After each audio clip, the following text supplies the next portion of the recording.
É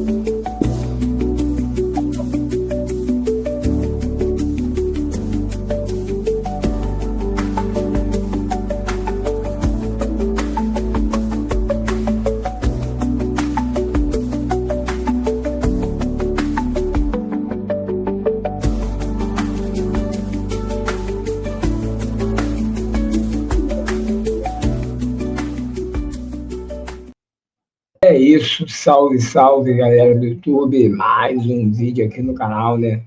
Cinquentão rubro-negro, né? Tomando café com cinquentão rubro-negro, as nossas notícias aí matinais, né? Todos os dias, um vídeo aí com as notícias do nosso Mengão, né? Hoje vamos começar aí, né, com edição, né? Vamos falar aí dos jogos, dos resultados, da tabela, né?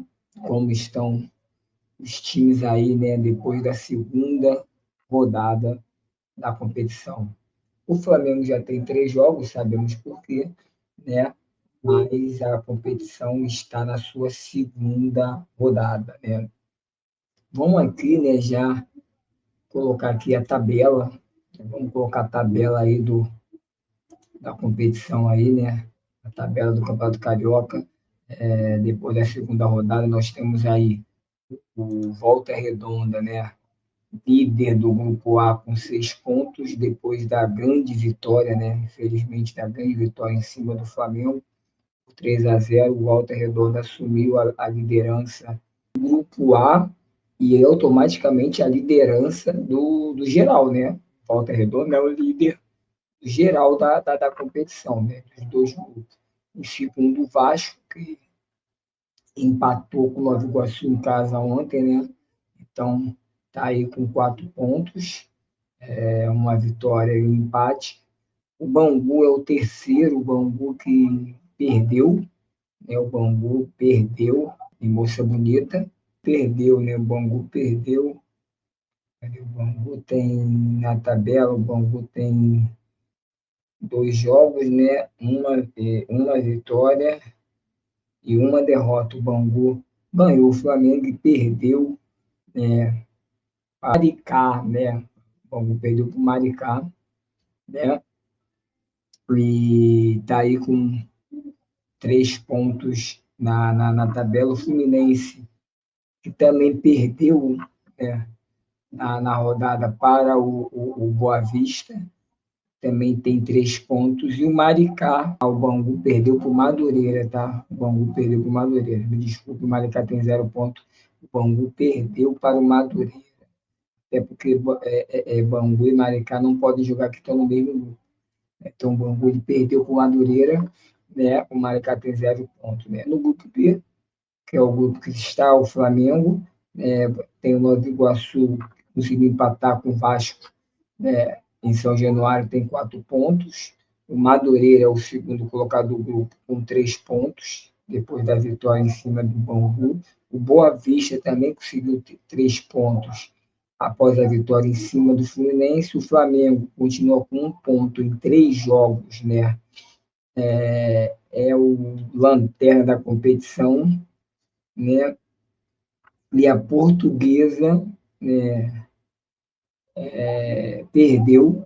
A Portuguesa perdeu em casa, perdeu para o Maricá. Essa tabela não tá certa, não. Porque a Portuguesa perdeu para o Maricá, né? Na realidade, o lanterna da competição é o Flamengo, tá? Um saldo de gol. Essa tabela não está muito certa, não. Mas, enfim, Flamengo aí, né? Depois de mais uma partida ruim, no sábado, diante do Volta Redonda, lá na cidade do Aço, em Volta Redonda, no Raulino de Oliveira perdeu, né?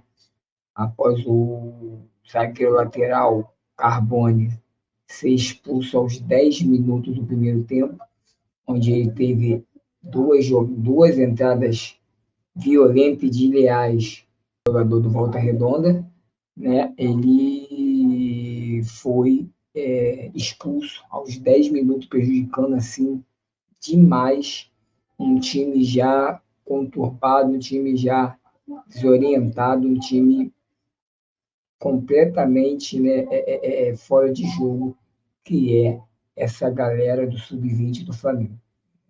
Infelizmente, essa é a realidade.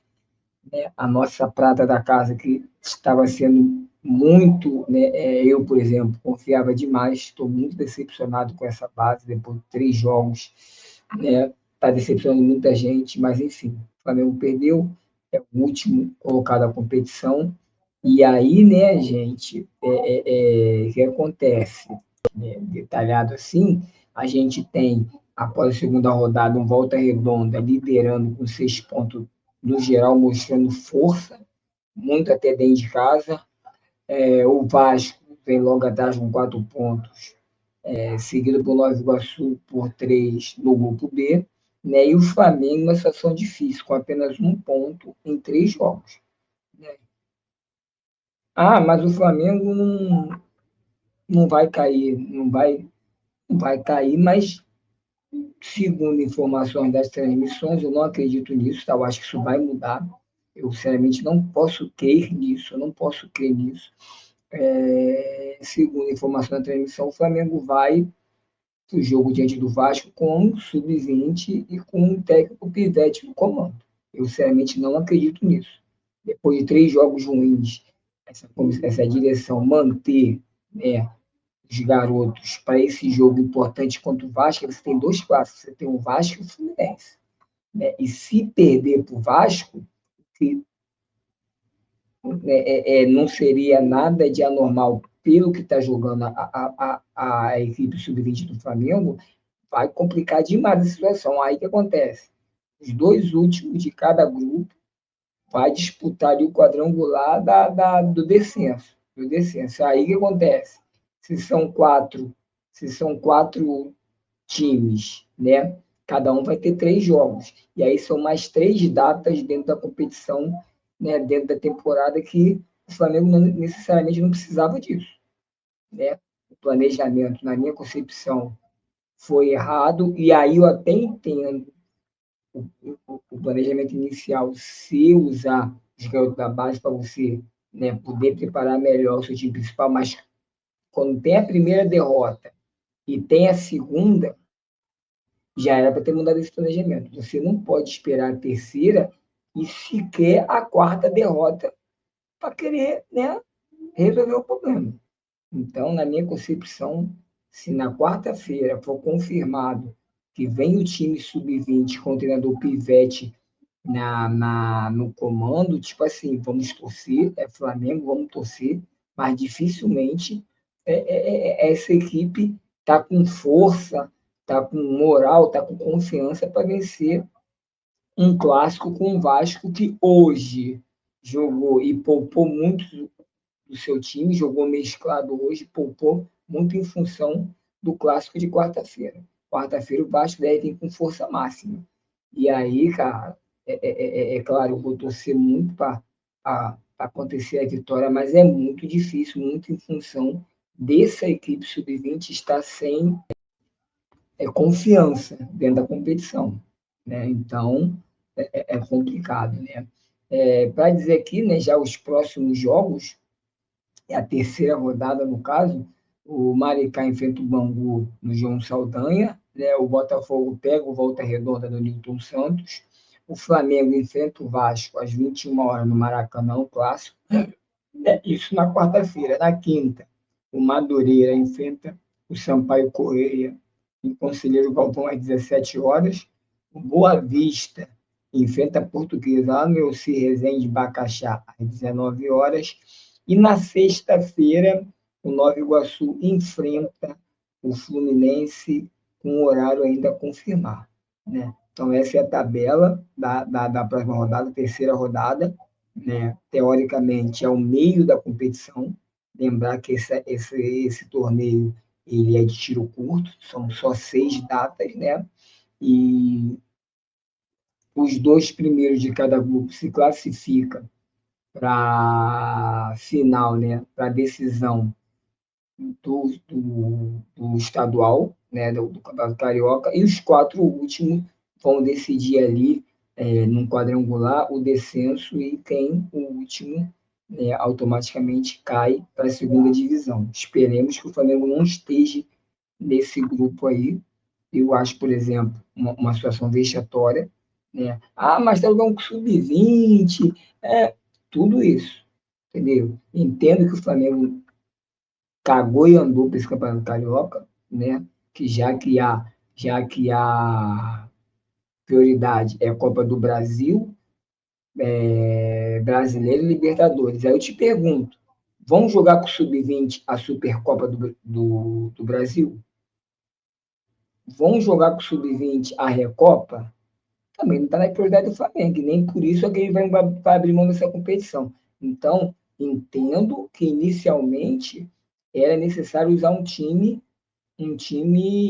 né, para começar a competição, mas dava muito bem para usar um dos três times que o Flamengo tem no elenco. Não dizem que o Flamengo tem três times no elenco, dois times que disputariam o Campeonato Brasileiro. Então, tipo assim, teve planejamento, não deu certo, isso era para ter visto no segundo jogo, agora já estamos no terceiro jogo, Flamengo com 1 ponto, e eu espero que mude, mas dizem que vai jogar o quarto jogo com esse time sub-20. E aí, com certeza, a gente vai disputar ali o quadrangular do descenso, que para mim é uma situação vexatória, né? Então, é isso, vida que segue, né? Eu acho que esse planejamento tem que ser revisto enquanto há tempo. Ainda há tempo. Tem 2 jogos, sendo 2 clássicos, né? E mais jogo com o Sampaio Correia. Dá tempo para reverter isso aí. Mas se não fizer a mudança de planejamento, vai ficar muito difícil, até mesmo para a garotada. Estão imputando a garotada uma pressão desnecessária, né, dentro de uma competição que, para muitos, não vale nada. Né? Vamos falar um pouquinho desse jogador aqui, ó, Iago no Orlando City. Né? O Flamengo aí, né, começou as tratativas para a venda, né, a negociar a saída do zagueiro Iago para o Orlando City, dos Estados Unidos. O jogador de 20 anos disputou 3 jogos do time no início do campeonato, mas está em conversa para ser vendido ao futebol americano. O Iago é um dos poucos que está se safando dessa equipe ruim. Né? É um jogador que já tem 20 anos, já saiu, já fugiu, né? Já está fora da idade de sub-20, né? Tem contrato até o final do ano, né? Então, teoricamente, no meio do ano, pode assinar um pré-contrato e sair de graça. Então, o Flamengo está aí, né, fazendo tentando essa venda, né? O jogador chegou a receber proposta de renovação, né, nos últimos tempos, né? Mas como todo jogador da base, né, falta oportunidade profissional, né? E aí não tem jeito. Então nós já vimos o Cleiton sair, né, por não ter oportunidade no profissional, e agora nós vamos ver o Iago, entendeu? Que já bateu a idade sub-20, né? Virou lixo na equipe do Felipe Luiz, né? No meio de 25, mas não conseguiu ter chance. Né? Ele virou fixo, desculpa, lixo não fixo, na equipe do Felipe Luiz no meio do ano, subiu para o profissional, mas não teve chance, não teve oportunidade, e aí não tem jeito.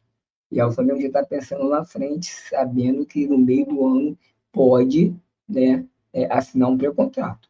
Então tá aí o Iago indo aí, né, com passagem pela seleções de base, né, um jogador que despertou muito interesse em equipes do Brasil, o próprio Bahia também estava interessado na sua contratação, mas o Flamengo aí, né, deve, né, negociar o capitão da geração, né, que conquistou o bi da Libertadores e o bi Mundial, né, da categoria, marcando gol, né, gol no final contra o Barcelona, um gol de empate, levou a equipe para os pênaltis, né, mas não tem oportunidade e deve sair.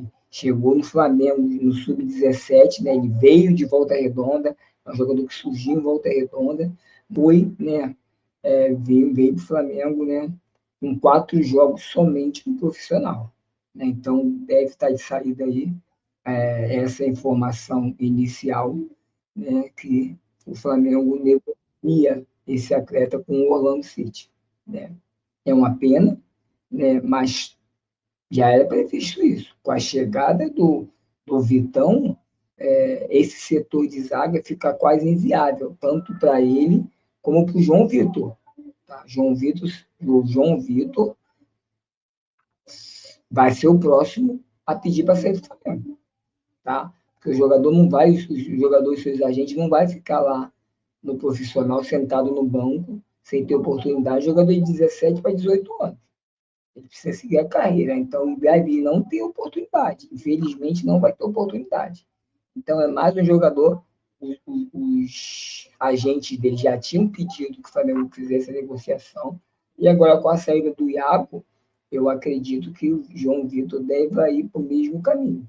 O Flamengo deve preparar alguma transação, algum clube interessado para poder também, né, liberar o garoto, porque não tem por que manter o garoto lá treinando, treinando, treinando, sem jogar, sem dar oportunidade, e ninguém quer isso, né, cara? Tá no Flamengo, tá ganhando título, não tá jogando, entendeu? Isso pro jogador é horrível, entendeu? Isso pro jogador é... E para outra coisa, jogador que se contenta em ficar no banco só porque tá no Flamengo ganhando título, para mim não presta. O jogador tem que brigar para jogar, tem que jogar. Entendeu? Então, mesmo que não seja no Flamengo, ele precisa jogar. É por isso que tem muitos jogadores que não querem vir para o Flamengo para disputar a vaga, porque sabe que vai ficar no banco e vai jogar pouco. Né? Então, tá aí o Iago indo para o Orlando City. Caso se concretize, eu desejo sorte. Ele é um baita de um zagueiro, é um zagueiro que, se tiver oportunidade, vai decolar, vai subir. Né? Infelizmente, está indo para uma liga não muito, uma liga visível, né? Talvez vá subir lá nos Estados Unidos, mas quem sabe, né? Pode ser a porta para a Liga Europeia, por exemplo. Então, vamos torcer para o Iago aí, nosso capitão, né? Agradecer por tudo que ele fez, mas parece que essa negociação já está sendo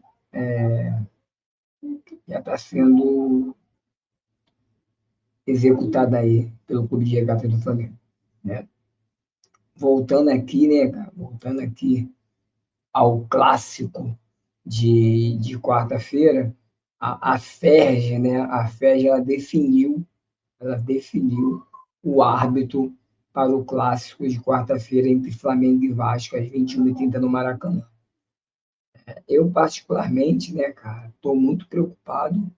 Né? Dizem que é o melhor árbitro do quadro da FERJ, mas eu tenho muitas restrições a esse rapaz, né? É esse aqui, ó.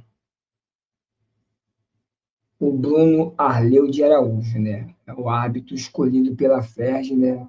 Um árbitro que dizem que é enérgico, é um árbitro que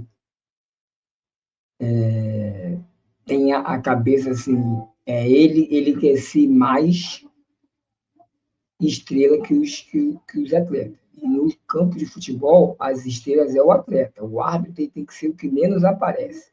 E é um árbitro que conversa demais, é um árbitro que quer aparecer demais. Tomara que ele possa, né, conduzir bem esse jogo. É sempre um jogo complicado, Flamengo e Vasco. Tomara que ele, né, tem experiência, já dirigiu vários Flamengo, já apitou vários Flamengo e Vasco, mas eu, particularmente, fico muito com o pé atrás com esse rapaz. Entendeu? Eu não acho ele árbitro para um clássico como esse. Apesar de ser o Campeonato Carioca, né, que não estão dando muita atenção aí, esse Campeonato Carioca, mas eu procuro um árbitro de fora, um árbitro neutro. Eu não, particularmente, não gosto desse rapaz aí. Vou torcer para que ele apareça o mínimo possível, mas não gosto, tá? Não gosto. É um hábito que eu não gosto, é um hábito que é tendencioso, entendeu? É um hábito muito tendencioso, então O Flamengo nessa situação aí é complicado, né? Então, infelizmente, esse árbitro aí está escalado aí, o árbitro Bruno Arleu de Araújo, né? Com os auxiliares Tiago Henrique Correia N. Farinha e Hugo Filemon Soares Pinto, né? Esse é o trio de arbitragem que vai a campo na quarta-feira, às 21h30. Esperemos que ele seja profissional, faça o trabalho dele e apareça o mínimo possível dentro de campo. Que ele possa fazer uma arbitragem firme, segura, seja quase invisível dentro de campo, que ele seja invisível. Né? É o que a gente espera desse rapaz na partida de quarta-feira, um jogo importante, um jogo difícil para o Flamengo tendo que vencer para sair dessa situação aí. Então, esperemos que ele não ajude ninguém, mas também não atrapalhe ninguém. A gente espera. A gente não quer que o árbitro ajude o Flamengo ou ajude o Vasco. A gente não quer que ele prejudique ninguém. A ideia é essa. Ou pior, ainda pior, que não prejudique os dois. Né? Então, vamos esperar aí que quarta-feira a gente possa, né, ter uma arbitragem aí idônea, isenta e inexistente, eu digo assim, invisível, que apareça o mínimo possível dentro do campo de futebol. Galera, essa foi aí, né, as notícias aí do nosso Mengão, né, nessa manhã de segunda-feira. Desejo a todos uma semana de muita paz, muita luz, né, e que na quarta-feira o Flamengo comece a mudar, né, a história dele dentro da competição, dentro do campeonato carioca. Saudações rubro-negras, até a próxima. Fui.